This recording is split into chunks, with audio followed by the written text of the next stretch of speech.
Daniel Daddario, of Hollywood Showbiz Bible Variety, said that the series is its weakest outing yet. The chief TV critic added, "A generally scattered and unfocused show is less disciplined than ever." The show, which will air on Wednesday, has already faced criticism for continuing to blur the lines between truth and fiction. Many have called for a disclaimer to state that it is not 100% accurate, yet the first previews of the show, made available to critics last week, carried no such warning.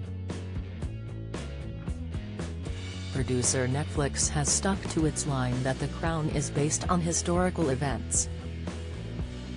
Mr. Daddario points to a plotline of the Queen's famous Annus Horribilis Christmas broadcast, which in the show sees the Queen pay tribute to her sister Margaret.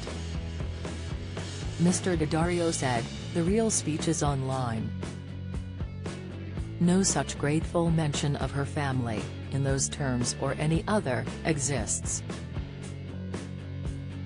This is not unethical, exactly, The Crown is not fact and does not present itself as such, but it's an overreach that gives the game away." Elizabeth Debicki, who plays Princess Diana, said that audiences know there is dramatic license. She said, "It is clearly fictional. I feel like audiences know that, because there are actors, playing parts. I never watched The Crown and thought, this is a documentary or this is obviously true."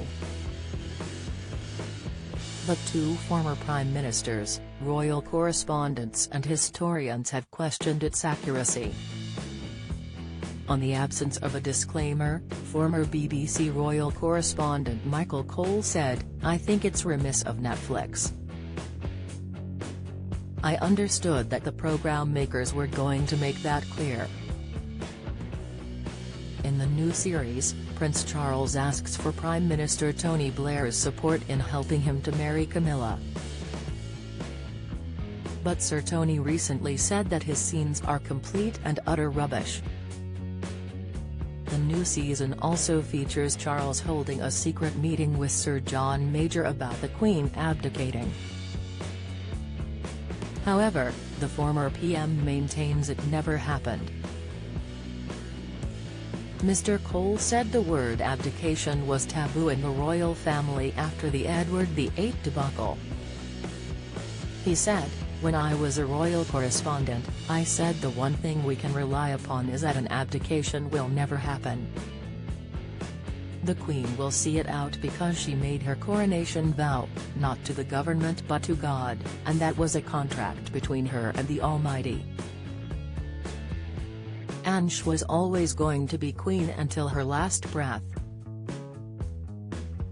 Another former BBC royal correspondent, Jenny Bond, said there is now less appetite for such a drama. "People's mood has changed since the death of the Queen, including their attitude towards the now King Charles. It did actually focus people's attention on the continuity and stability of the royal family. It was such a smooth transition. So very well handled, partly by the Queen herself because she made it clear that Camilla should be Queen Consort. It was just very calm. I also think in the present political climate, you realize that it's quite comforting to have stability somewhere in the country." One royal historian said it is disappointing when dramas about real-life people and events did not tell the facts and left viewers feeling betrayed. Miranda Carter, historical biographer and novelist, added, "There is a thing with historic stories. There is an expectation that you are being told the truth, and sometimes with drama serials they blur things or they've actually made something up which has no grounding in truth. You end up thinking, oh, that's a bit of a shame, I thought that was true." Miranda appears in Royal Mob, a TV drama documentary which reveals the history of the royal family told through the lives of Queen Victoria's four favourite granddaughters, the Hesse sisters, the children of her late daughter Princess Alice. It airs tomorrow at 9 p.m. on Sky History. The budget for The Crown, said to be the most expensive TV series in history, has been estimated at £230 million in total. A spokesman for Netflix said, "The Crown has always been presented as a drama based on historical events. Series 5 is a fictional dramatization, imagining what could have happened behind closed doors during a significant decade for the royal family, one already scrutinized and well documented by journalists, biographers and historians." Review by David Stevenson. Fact or fiction? Doesn't matter. It's only important when the drama in question makes itself out to be based on real events. The Crown, still with no disclaimer, most certainly does. But as you watch, I defy you not to scratch your head, wondering if any of it is true. This interminable battle for viewers, none of whom really want to have Wikipedia on hand, is so distracting I guarantee it will ruin your enjoyment of an otherwise good production. But how it looks and sounds, in this case, must take second place to the content. This story just doesn't feel dusty and historical anymore, it feels close, not even period drama.